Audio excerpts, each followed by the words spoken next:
بسم الله الرحمن الرحيم. إلهي رحمة الله. oo noo suurtageliyay maanta waqti aan joogno aan halkan soo imaano anagoo caafimaad qabna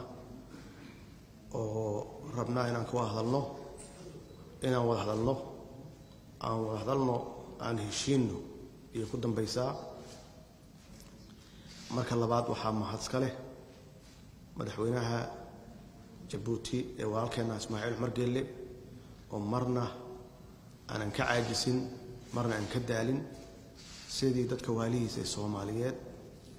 oo soo wahan lahaa soo keen lahaa wanaagooda uga shaqeyn lahaa waxaan mahad celinayaa walaalkay Muuse Biixi oo isaguna sameeyay geesinimo iyo wafdigiisa oo suurtageliyay inaan halkan soo imaano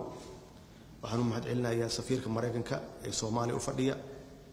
iyo kan EU-da مثلا waxaan mahad celinayaa wafdigay la socda ugu horeeyay gudoomiyaha baarlamaanka iyo wasaaraha iyo golaha wasiirada halkan fadhiya iyo guddiga technical-ka ah iyo marti sharafta kale halkan fadhida assalaamu alaykum wa rahmatullahi wa barakatuh shirkani insha Allah waxaan rajaynayaa inuu noogu dhamaado guul oo aan uga farxino shacabkeena Soomaaliyeed meel kasta ay joogaan maxaa yeelay waxaan ka hadlaynaa sidii loo walaaloobi lahaa wax loo wada qabsan lahaa si dhab ah loo wada hadli lahaa shirkana runtii qabanqaabadiisa dhawaan ma ahayn sanadkii la soo dhaafay yaan kala hadlay madaxweynaha walaalkeen Ismaaciil Cumar Geelle waxay ahayd inuu qabsoomo Oktoobartii la soo dhaafay oo isagu ka shaqeeyay laakiin ma suroobin waxaan ku iri madaxweynuhu 20 sano ya carta laga joogaa xorriyadda markaan qaadanayna waxa laga joogaa 30 sano sanadka soo socda 2020 sanadkan aan ku jirno 30 sano waa wada joognay dib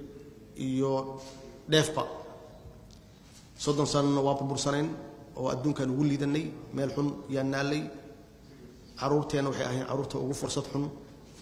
ama ugu mustaqbalka xun caalamka adduunka wax walba oo bini aadamku hormarana meesha ugu hooseysan yaan joognay haddii noqoto waxbarasho caafimaad horumar maalgashi wax kasta oo bini aadamku hormari karo ummadda Soomaaliyeed anagoo ah ummad aad u aqli badan u xigmad badan u taariikh fiican wax walba wadaagna laakiin caalamku waxaan ka galnay wax walbaba meesha ugu hooseysa wax kale ma aha waa go'aanka madaxda ee qaadatay way oo taariikhda galaya hadda iyo mustaqbalkaba marka in si geesinimo leh loo wajaho xaqiiqda dhabta ah loo wada hadlo walaalkay Ismaaciil Cumar Geelle waa ka dhabeeyay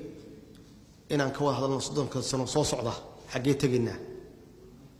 30 sano waa wada joognay 30 sano waa kala maqreen kan soo socda caruurteena maxaan uga tagnaa dhaxal iyo mustaqbal weeye waxa guddigan loo sameeyay marka la wada hadlo oo la wada fariisto oo la heshiiyo go'aan la qaato waxa la rabaa go'aankaas iyo heshiiskaas cidii fulin lahayd waa idinka ummadda Soomaaliyeedna meel kasta joogto ishayna ku haysaa meeshaad u kaxaysaan haddaad tihiin guddiga farsamada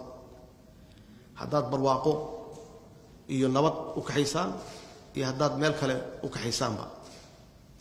annagu waan siinna kalsoonideena dadkii ugu aqoonta badnaa baa tihiin Soomaaliya ama meel kasta Soomaaliya joogto dadkii ugu aqoonta badnaa baa tihiin waxaa loo baahan yahay inaan mustaqbalkeena hadda aanan waqti hadda joogaan idinka fakirin aad ka fikirtaan 30 sano soo socda caalamka xagee ka galinaa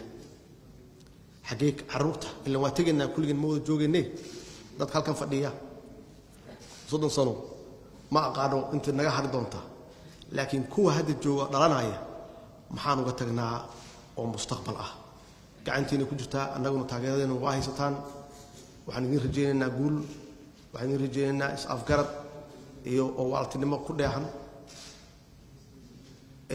insha Allah ilaahay waxaan ka rajaynaynaa inaan wax wanaagsan ummadda u keentaan wassalaamu calaykum waraxmatullaahi wabarakaatuh Thank you.